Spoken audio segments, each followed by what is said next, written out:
Halo semua, selamat datang di channel The Pot Film. Pada video kali ini kita akan membahas film bergenre drama, yaitu film berjudul Moamar MK Jakarta Undercover. Moamar MK Jakarta Undercover merupakan film drama Indonesia yang dirilis pada tanggal 23 Februari tahun 2017 dan disutradarai oleh Fajar Nugros. Seperti halnya film Jakarta Undercover yang dirilis 2007 silam, film ini juga diangkat dari buku karya Moamar MK. Film yang menceritakan tentang dunia malam di ibu kota ini dibintangi oleh Oka Antara, Baim Wong, Ganindra Bimo dan Tio Pakusadewo, dan sederet nama-nama besar lainnya. Bagaimana cerita film ini? Berikut alur ceritanya. Film diawali oleh seorang pria yang sedang tertidur. Pria itu bernama Pras. Lalu Pras pun terbangun karena mendengar suara handphonenya berdering. Rupanya ibu dari Pras yang menghubungi Pras. Seperti kebanyakan seorang ibu, Ibu Pras menanyakan kabar dari Pras. Aduh, nggak usah bu, nggak usah mikirin Ampia. Diketahui bahwa Pras adalah seorang yang berprofesi sebagai wartawan majalah ternama di Jakarta. Pras nggak pernah lupa salah. Lalu pada suatu malam, Pras yang sedang pergi keluar bertemu seorang waria yang sedang dikejar-kejar oleh tiga pria. Lalu waria itu berlindung di belakang Pras. Ketiga pria itu mengira bahwa Pras adalah pacar dari waria tersebut. Bukan, ngerugiin gua. Sehingga ketiga pria itu langsung menghajar Pras. Sedangkan waria itu berhasil kabur dari kejaran pria-pria tersebut. Rasain nih.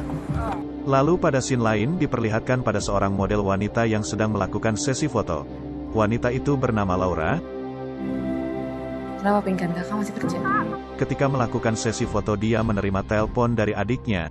Adiknya memberitahu bahwa ayahnya terlibat kasus korupsi. Seketika setelah mendengar kabar itu Laura pun jatuh pingsan. Lalu pada keesokan harinya, Laura diperkenalkan oleh temannya kepada Mama San. Mama San tak lain adalah seorang yang mengelola bisnis rumah bordil. Laura memilih pekerjaan barunya itu untuk membiayai adiknya yang masih sekolah. Setelah kejadian yang tidak diinginkan itu, Pras pergi ke suatu minimarket untuk berbelanja. Lalu di sana, Pras bertemu dengan wanita dengan pakaian yang seksi. Sesekali Pras pun melirik pada wanita itu. Ternyata wanita itu adalah Laura. Tak lama setelah itu handphone Pras berdering. Rupanya atasan Pras yang menghubungi Pras. Atasannya tersebut meminta laporan pekerjaan Pras yang sudah dikejar deadline. Tulisan. Pada keesokan harinya, Pras didatangi oleh seorang pria bertato dan berbadan atletis. Karena Pras yang baru bangun tidur dan malas untuk meladeni pria itu, Pras pun menunjukkan alamat rumah Pak RT kepada pria tersebut. Pak RT 2F dikenal semua. Ketika Pras akan tidur kembali, pria itu mengetuk pintu rumah Pras lagi. Ketika Pras membuka pintu, Pras pun kaget karena pria itu menggunakan wig dan bertingkah seperti layaknya perempuan. Ternyata pria itu adalah waria yang ditolong oleh Pras pada malam itu. Pria itu bernama Awing. Awing ternyata tinggal dekat dengan kediaman Pras. Dan Awing mengunjungi Pras untuk berterima kasih kepadanya karena telah menyelamatkannya dari pria-pria itu. Lalu Awing pun mengajak Pras untuk minum-minum sebagai bentuk terima kasihnya. Lalu di sisi lain, seorang dosen yang sedang mengajar didatangi oleh seorang pria di kelas itu. Pria itu bernama Yoga. Yoga mencoba untuk mengganggu dan mengintimidasi dosen yang sedang mengajar itu. Saat sedang jam kelas berlangsung Yoga pun melakukan penawaran kepada dosen itu. Ternyata dosen itu adalah seorang bandar narkoba. Sehingga Yoga pun mengancam dosen itu akan melaporkan dosen itu kepada rektor kampus tersebut apabila tidak menerima tawarannya. Pak Rektor ada BD nih, BD. Pada malam harinya Awing dan Pras pun pergi ke suatu bar. Ternyata bar itu adalah tempat di mana Awing bekerja. Awing bekerja sebagai penari di bar tersebut. Di waktu dan tempat yang sama, rupanya di bar itu juga ada Yoga yang sedang melakukan negosiasi dengan pemilik bar itu. Ternyata Yoga adalah seorang bandar narkoba dan akan menjadikan bar itu jalur distribusinya. Lagian bar ini juga bukan kelasan gua. Ketika sedang asik minum-minum dan menyaksikan tarian Awing, Pras pun dihubungi oleh ibunya. Sehingga Pras pun harus keluar dari bar itu agar bisa mendengar suara telepon dengan jelas. Saya pikirin Pras baik-baik aja. Namun ketika Pras sedang menelpon ibunya, ada seorang pria yang sedang dihajar di belakang Pras. Nulis. Pras nulis. Ketika Pras mengakhiri teleponnya itu, dia melihat pria yang sudah tidak berdaya karena dihajar pria lainnya. Pada awalnya Pras berusaha mengabaikan pria itu. Namun karena tidak tega, Pras pun membawa pria itu ke rumah sakit. Formnya? Kenapa? Formnya tuh. Singkat cerita, keesokan harinya Pras pergi ke tempat minimarket langganannya itu untuk membeli makanan. Pada saat berbelanja, Pras pun bertemu dengan Laura. Pada saat berada di kasir, Pras pun mencoba untuk membuka percakapan dengan Laura. Namun pada saat itu juga Laura pergi begitu saja. Mbak.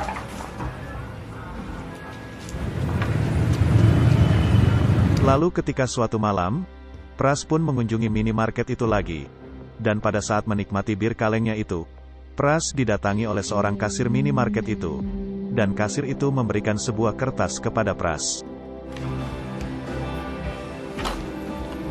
Ternyata isi dari kertas itu adalah nomor Laura. Tanpa berpikir lama, Pras pun langsung menghubungi nomor itu. Oh, Twinkle. Dan Laura pun langsung mengunjungi minimarket Pras itu berada. Setelah asik mengobrol, Laura pun pergi untuk melayani pria yang menyewa jasanya itu. Dunia dan tujuan hidup di negara. Lalu di sisi lain Yoga mengunjungi bar di mana tempat Awing bekerja. Di sana Yoga bertemu dengan pemilik bar itu. Namun kedatangan Yoga ke sana bukan untuk bernegosiasi, melainkan mencari orang yang membawanya ke rumah sakit. Ternyata orang yang dihajar beberapa waktu lalu adalah Yoga. Kemudian Awing pun memberitahu Yoga siapa yang telah membawa Yoga ke rumah sakit. Ini tentang rumah sakit. Lalu ketika Pras pulang ke kediamannya, dia merasa diikuti oleh seseorang. Ternyata orang itu adalah Yoga dan temannya. Dan Awing yang memberitahu kepada Yoga di mana Pras tinggal. Rupanya Yoga sangat berterima kasih kepada Pras. Oleh karenanya, Yoga mengundang Pras untuk berpesta makan sushi di kediaman Yoga. Namun setelah di sana Yoga pun kaget. Ternyata bukan sushi biasa yang dia makan, melainkan sushi yang dialasi oleh wanita telanjang. Dan dari sanalah pertemanan Pras dan Yoga mulai terbentuk. Hingga suatu hari, Laura menerima pesan dari Pras untuk bertemu di minimarket langganannya itu. Namun ketika Laura akan keluar, tiba-tiba saja Yoga sudah ada di depan pintunya. Ternyata Laura adalah pacar dari selingkuhan Yoga. Sehingga Laura harus menunda pertemuan dirinya dengan Pras. Oleh koruptor kayak papa. Singkat cerita, Laura dan Yoga pun melakukan ritual mantap-mantap.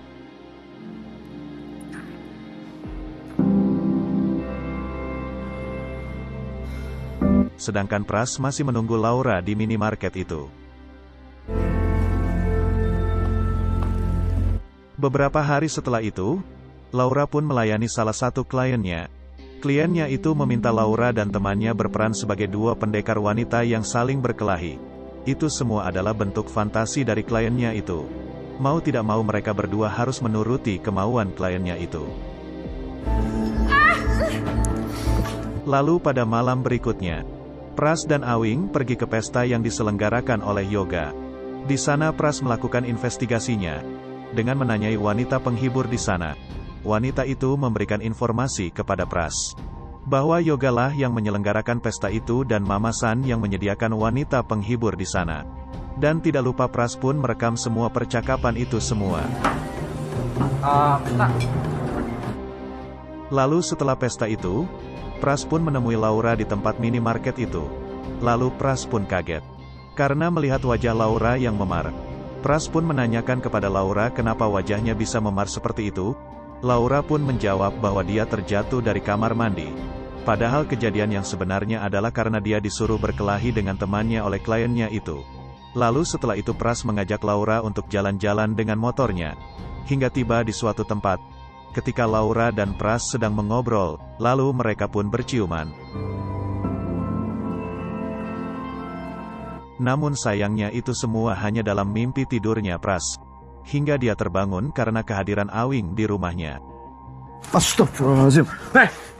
Lu masuk. Ketika Pras pergi mengunjungi atasannya di kantornya, di sana Pras meminta atasannya itu untuk menerima laporan investigasinya yang sudah dia tulis dalam sebuah flash disk. Namun sayang atasan Pras menolak laporan yang sudah dibuat oleh Pras.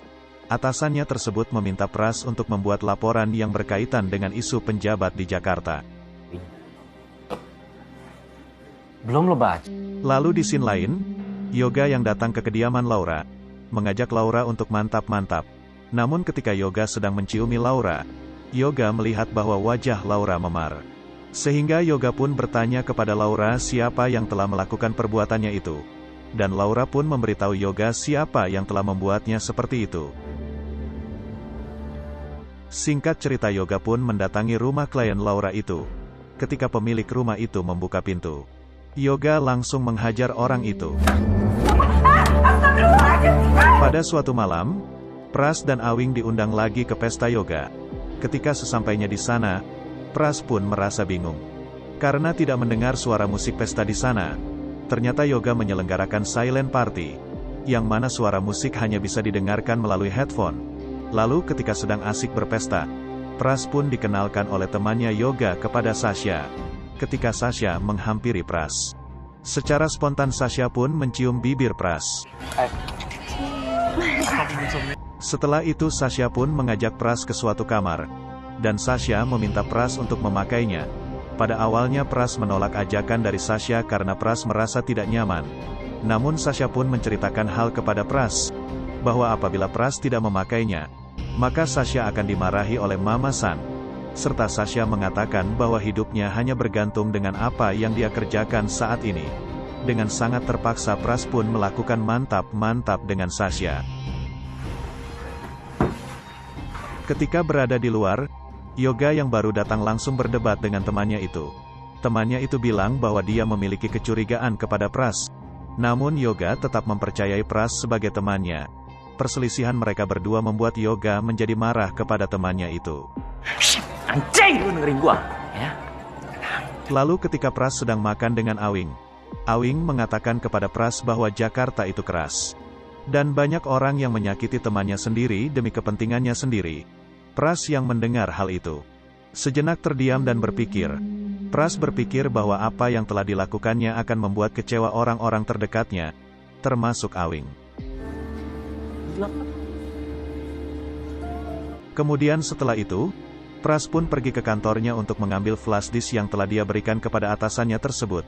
Lalu ketika Pras bertemu dengan atasannya itu, dia meminta bahwa apa yang telah dia tulis untuk tidak dipublikasikan.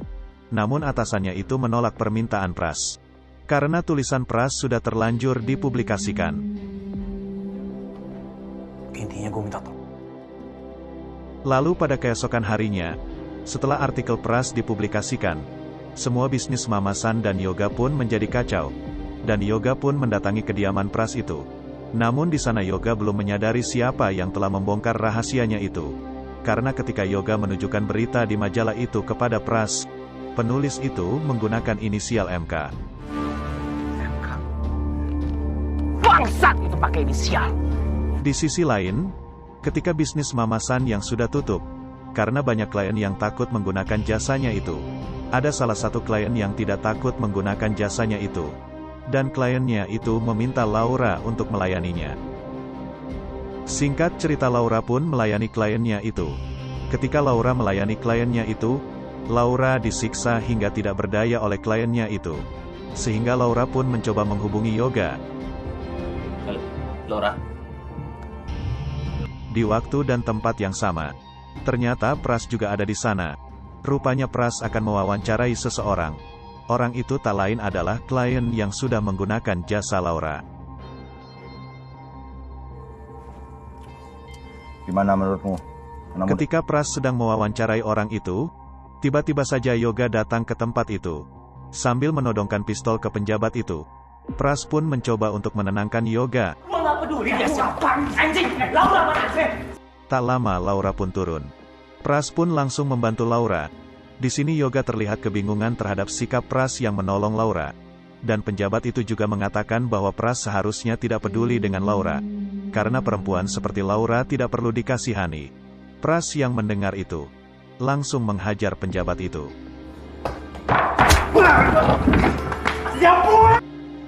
Lalu pada keesokan harinya, berita dimuat di koran, bahwa isi berita itu adalah penjabat itu mati karena tertembak.